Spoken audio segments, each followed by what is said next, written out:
Salam Guru Penggerak. Pada kesempatan ini saya Maria Ratna Aristisari, calon guru penggerak angkatan ke-8 dari Kota Tulungagung, akan memaparkan kesimpulan dan refleksi dari pemikiran Ki Hajar Dewantara pada tugas koneksi antar materi modul 1.1. Saya akan merefleksi diri melalui 3 pertanyaan.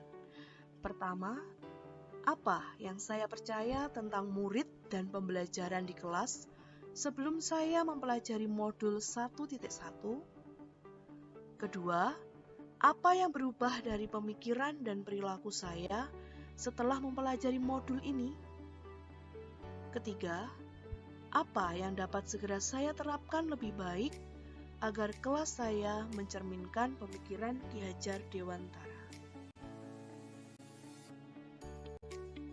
Sebelum mempelajari modul ini, saya beranggapan bahwa anak hanya sebagai selembar kertas putih dan kewajiban saya sebagai pendidik mengisi lembar putih tersebut tentunya sesuai dengan kemauan dan harapan saya. Guru harus menjadi pusat perhatian peserta didik di depan, mentransfer dan menjelaskan materi sesuai keinginan, dan murid hanya mendengar, mencatat, dan mengerjakan tugas dari guru. Pembelajaran yang saya lakukan masih berfokus pada aspek kognitif, di mana tujuan utamanya peserta didik mendapat nilai yang baik, sehingga ketika ada murid yang mendapat nilai kurang baik atau di bawah KKM, saya merasa gagal.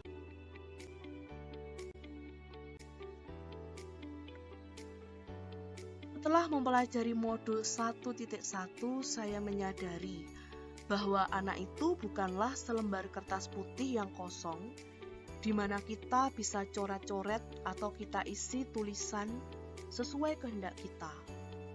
Namun, anak adalah kertas yang penuh coretan samar atau buram sejak ia lahir. Coretan buram ini adalah sifat dasar anak, sifat baik maupun sifat yang buruk, yang sudah ia bawa sejak lahir.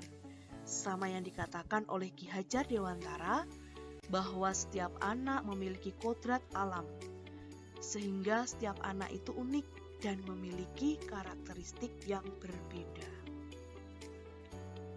Tugas pendidik adalah menuntunnya dan menjadi fasilitator agar ia dapat mengembangkan kodrat alam tersebut sesuai dengan kodrat zaman.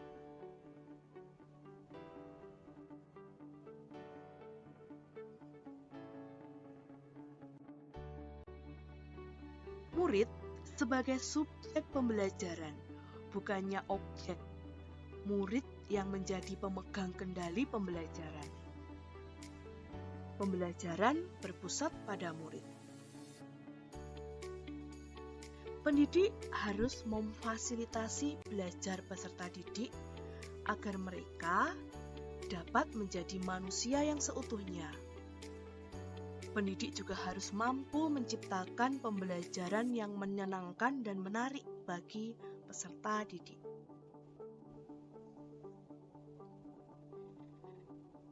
Di sini saya juga sadar bahwa aspek kognitif bukan aspek yang terpenting lagi, namun harus diselaraskan dengan aspek afektif, yaitu budi pekerti.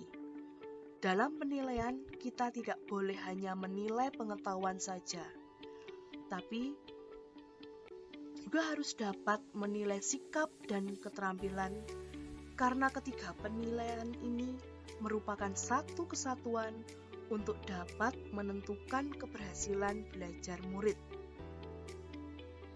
Dan untuk mendidik hal ini bisa digunakan untuk mengevaluasi diri atas pembelajaran yang sudah dilakukan. Oleh karena itu, penanaman dan penumbuhan budi pekerti sejak dini pada anak sangatlah penting.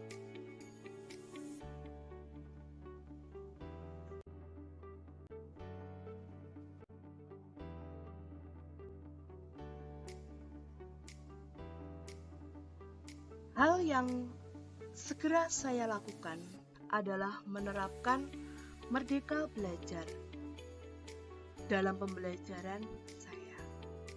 Saya akan mengajak peserta didik untuk merencanakan pembelajaran yang diawali dengan membuat kesepakatan-kesepakatan bersama antara guru dan murid tentang proses pembelajaran yang berlangsung, sehingga mereka akan antusias dalam mengikuti pembelajaran.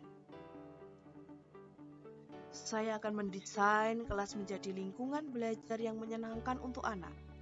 Misalnya, dengan mengubah tata letak bangku, membuat pojok literasi yang keren dan menarik, dan mendesain kelas sedemikian rupa sehingga anak nyaman belajar di kelas.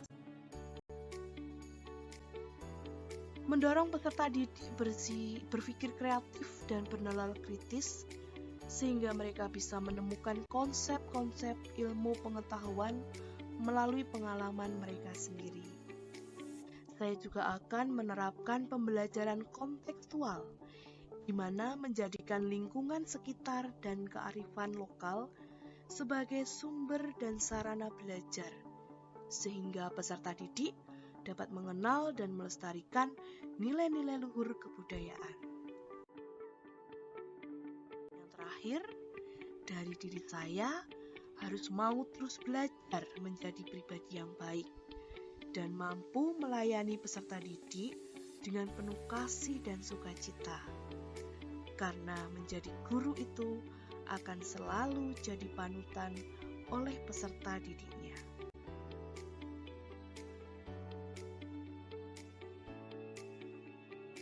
Sampaikan, kurang lebihnya saya mohon maaf. Salam dan bahagia.